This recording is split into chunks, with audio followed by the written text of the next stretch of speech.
Assalamu alaikum student. Muhammad Imran from City Public School.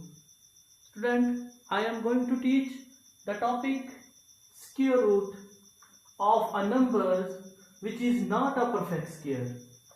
तो हम exercise 2.6 कल भी सॉल्व कर रहे थे लास्ट लेक्चर में, और उसका क्वेश्चन नंबर 1 सॉल्व कर रहे थे। आज भी हम क्वेश्चन नंबर 1 को ही सॉल्व करेंगे। तो परफेक्ट स्क्वायर क्या होते हैं? जैसे ये 16 है, ये परफेक्ट स्क्वायर है किसका? 4 का। इसी तरह 9 परफेक्ट स्क्वायर है किसका? 3 का। ये तो हो गए परफेक्ट स्क्वायर, लेकिन हमारा टॉपिक है नॉट अ परफेक्ट स्क्वायर। तो ऐसे नंबर जो परफेक्ट स्क्वायर नहीं होते उनका स्क्वायर रूट निकालना है। जैसे ये 5, जैसे 7, जैसे 11, ये किसी के परफेक्ट स्क्वायर नहीं है। तो आज हम इनका स्क्वायर रूट निकालना सीखेंगे। तो उसके लिए हमें मैंने इस 2-3 पार्ट कल करवाए थे आपको, आज उसी को कंटिन्यू करते हैं। क्वेश्चन नंबर 1 है find the square root up to 3 decimal places. 2.6 का क्वेश्चन नंबर 1 सॉल्व कर रहे हैं, find the square root up to 3 decimal places. तो कल मैं समझा चुका हूं आपको कि 3 डेसिमल प्लेसेस क्या होती हैं। आज हम इसका 7, ये इसका जो है ना पार्ट नंबर 4 है 7, इसका स्क्वायर रूट फाइंड करते हैं। तो उसको पहले हम स्क्वायर रूट डिवीजन मेथड में ले जाएंगे।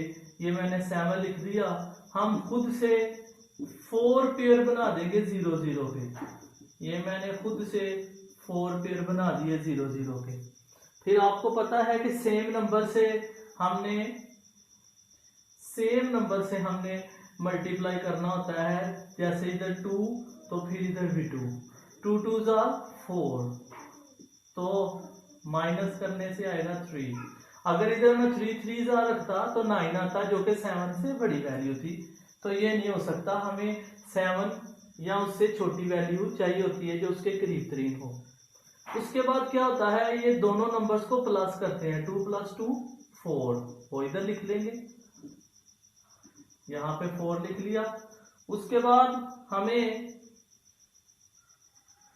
ये करना होगा कि ये पॉइंट ऊपर लगा दें और एक पेयर नीचे उतार देंगे। फिर उसके बाद हमें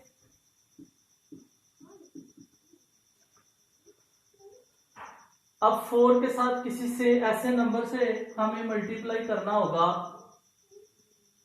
कि 300 के करीब तरीन वैल्यू आ जाए। तो ये रैंडमली हमें चेक करना पड़ेगा। जैसे मैं 4 के साथ 3 लिख के 3 से ही मल्टीप्लाई करता हूं, तो 3 3 9, 3 4 12, तो ये 129 बहुत छोटा नंबर है। फिर 4 के साथ मैं 5 लगा के 5 से चेक करता हूं, तो ये 5 5 25, 2 5 4 20, 20 और 2 22। तो ये कुछ बढ़ गया है, हमें 300 के करीब तरीन वैल्यू चाहिए। तो 4 के साथ 6 लगा के 6 से मल्टीप्लाई करता हूं, 6 6 36, 3 कैरी, 6 4 24 और ये 27। तो अगर मैं 4 के साथ 7 लगा के 7 के साथ करूं, 7 7 49, 9 4 7 4 28 और ये 32। ये नंबर 300 से बड़ा हो गया है, इसलिए हमें ये वाली डिवीजन चाहिए। ये वाली डिवीजन लिखेंगे हम, 6 लगा के 6 के साथ मल्टीप्लाई करेंगे, तो ये हम इधर लिख लेंगे 276। अब इसको माइनस करना होता है हमने, 300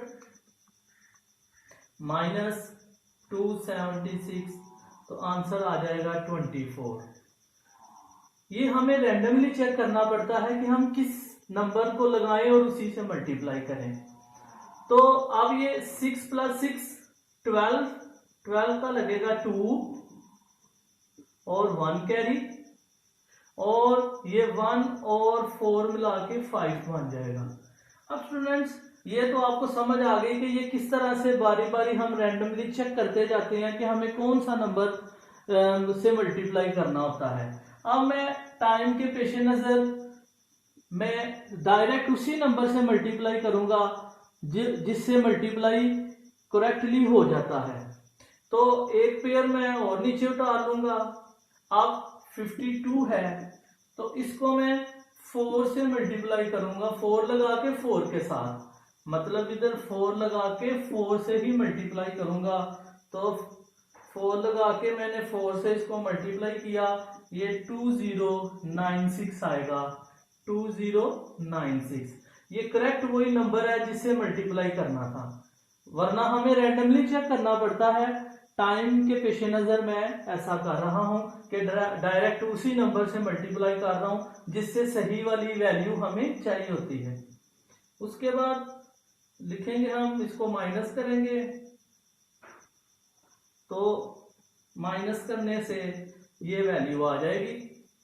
फिर क्या होता है, ये जो नया नंबर लिखते हैं इनको प्लस करते हैं, 4 + 4 8 2 5, ये ऐसे ही आ जाएगा।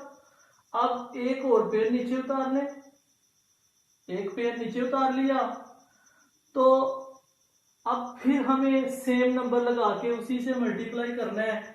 ये 5 2 8 है, इसको मैं 5 लगा के 5 से मल्टीप्लाई करता हूं, तो 5 2 8 5 × 5, तो वैल्यू 26425 ये नंबर आएगा। ये लिख लें इधर 26425। अब इसको माइनस करना है, 30400 माइनस 26425, तो हमारे पास 3975 ये नंबर आ जाएगा। और हमने क्या किया, इधर 5 लगा के 5 से मल्टीप्लाई किया। अब फिर प्लस करेंगे, 5 + 5 10, 10 का लगेगा 0। उसके बाद 1 कैरी, ये 1 और 8 9, ये 2 और ये 5 ऐसे लग जाएगा। ये लास्ट वाला पेयर भी नीचे उतार लें 0 0 का, और फिर लास्ट वाली पॉइंट के बाद हमें 3 डिजिट तक आंसर चाहिए होता है, लेकिन हम 4 तक निकालते हैं और एंड वाले नंबर को फिर हम राउंड ऑफ कर लेते हैं। तो एक और डिवीजन चाहिए, तो ये 5290 ये जो नंबर है इसको मैं 7 लगा के 7 से मल्टीप्लाई कर रहा हूँ। जैसा कि मैं बार बार ये बात बता रहा हूँ कि ये रैंडमली मल्टीप्लिकेशन कर चेक करनी होती है कि जैसे ये नंबर है हमारे पास 39,000, तो इसके करीब जो है ना नंबर हमारे पास बन जाए, लेकिन हमें बार बार चेक करना पड़ेगा। लेकिन क्योंकि टाइम कम है इसलिए मैं डायरेक्ट उसी नंबर से ही कर लेता हूं जिससे आंसर करीब बन जाएगा। आप बार बार चेक कर सकते हैं। 7 7 इसको कैलकुलेटर पे मल्टीप्लाई कर लेता हूं, 52907, तो ये नंबर आ जाएगा 52907। इसको मल्टीप्लाई बाई 7 भी करें, मल्टीप्लाई बाई 7, तो ये आएगा 370349। तो कितना आ गया, 370349। तो अब किससे किया हमने, 7 से किया है।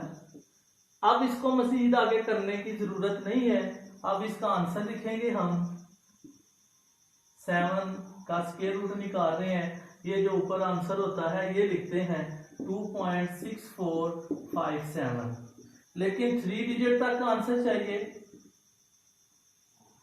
लास्ट वाले नंबर को राउंड ऑफ करेंगे, ये 7 है, 5 से बड़ा या 5 के बराबर नंबर हो वो खुद खत्म हो जाता है राउंड ऑफ में, और आगे वाले में एक कैरी कर देता है, और 5 और 1 6 हो जाएगा।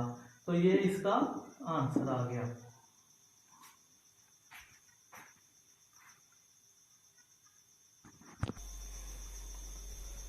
बेटा स्टूडेंट, हम इससे नेक्स्ट वाला क्वेश्चन इसका 5 पार्ट सॉल्व करते हैं।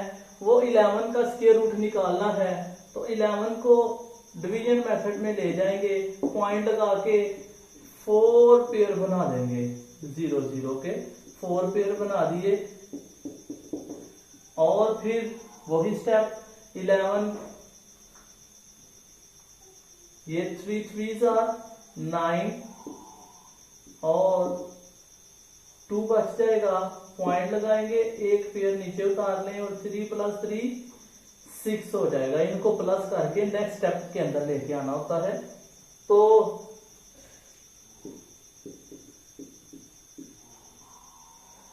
जैसा कि स्टूडेंट्स मैं पहले आपको बता चुका हूं, एक स्टेप मैं कर देता हूं कि जैसे ये 6 है, 6 के साथ सेम नंबर लगाना है और उसी से मल्टीप्लाई करना है कि 200 बन जाए। तो रैंडमली चेक करेंगे, पहले 6 के साथ 2 लगा के 2 से ही मल्टीप्लाई करता हूं। 2 2s are 4, 2 6s are 12। तो ये 200 से छोटा है, बढ़ा के देखेंगे, 3 लगा के 3 से चेक करते हैं, 3 3s are 9 और 3 6s are 18। अभी भी 200 से छोटा है, लेकिन ये करीब तरीन है, एक नंबर बढ़ा के चेक कर लेते हैं। 4 4s are 16, 4 6s are 24 25। तो ये नंबर 200 से बढ़ गया है, ये तो नहीं लिख सकते, तो ये वाला नंबर सबसे करीब तरीन है, यही लिखेंगे हम। हमने 6 के साथ 3 लगा के 3 से मल्टीप्लाई किया तो 189 आ जाएगा हमारे पास। तो 200 में से माइनस करेंगे 189 तो आंसर आएगा 11। फिर क्या होगा, वही स्टेप 3 + 3 6 और ये वाला 6 एज इट इज आ जाएगा। और अब एक और पेयर नीचे उतार लें। अब स्टूडेंट आपको ये बात तो समझ आ गई है कि हम रैंडमली चेक करते हैं, लेकिन टाइम के पेशे नजर मैं आपको सेम एग्जैक्ट नंबर से ही मल्टीप्लाई कर दूंगा ताकि ये क्वेश्चन सॉल्व हो जाए। आपको ये समझ आ जानी चाहिए कि हमने ये 66 के साथ सेम नंबर लिख के उसी से मल्टीप्लाई करना है कि 1100 के करीब तरीन आ जाए वैल्यू। ये रैंडमली चेक करेंगे जैसे मैंने अभी चेक किया है, लेकिन टाइम के पेशे नजर मैं डायरेक्ट नंबर लिखूंगा 1 और 1 से ही मल्टीप्लाई करूंगा तो ये 661 आएगा। क्योंकि अगर मैं 2 से करता तो वो 1200 से नंबर बड़ा होता, जो कि 1100 से भी बड़ा है। तो हमें 1 लगा के 1 से ही मल्टीप्लाई करना पड़ेगा, 661। तो 1100 में से माइनस करेंगे हम 661 तो ये 439 हमारे पास नंबर आएगा। फिर क्या होगा, ये 1 + 1 2 और ये 6 6 एज इट इज नीचे उतर जाएंगे। अब एक पेयर और उतार लेंगे नीचे। अब फिर वैसे ही रैंडमली चेक करना है, लेकिन मैं डायरेक्ट नंबर से मल्टीप्लाई कर रहा हूं। तो हम अब 662 को 6 से मल्टीप्लाई करने वाले हैं। तो 6626 मल्टीप्लाई बाई 6, तो ये वैल्यू हमारे पास आएगी 39756। तो ये करीब तरीन वैल्यू है 39756, ये इसके करीब तरीन वैल्यू है क्योंकि 6 लगा के 6 से मल्टीप्लाई किया है। तो अब ये 6 + 6 12 का लगेगा 2 1 कैरी, 2 और 1 3 बन जाएगा। फिर उसके बाद ये 6 और 6 ऐसे ही आएंगे। अब इनको माइनस करेंगे, 43900 माइनस आंसर ये आ जाएगा हमारे पास 4144। और फिर ये लास्ट वाला पेयर भी नीचे उतार लेंगे। और अब हमें फिर इसके साथ सेम नंबर लगा के से उसी से मल्टीप्लाई करना है, 6632। फिर मैं 6 लगा के 6 से ही मल्टीप्लाई करूंगा। ये 66326 मल्टीप्लाई बाई 6, तो ये 39796 ये नंबर आएगा 39796। हमने 6 लगा के 6 से ही मल्टीप्लाई किया है। तो पॉइंट के बाद हमारे पास 4 डिजिट कंप्लीट हो चुके हैं।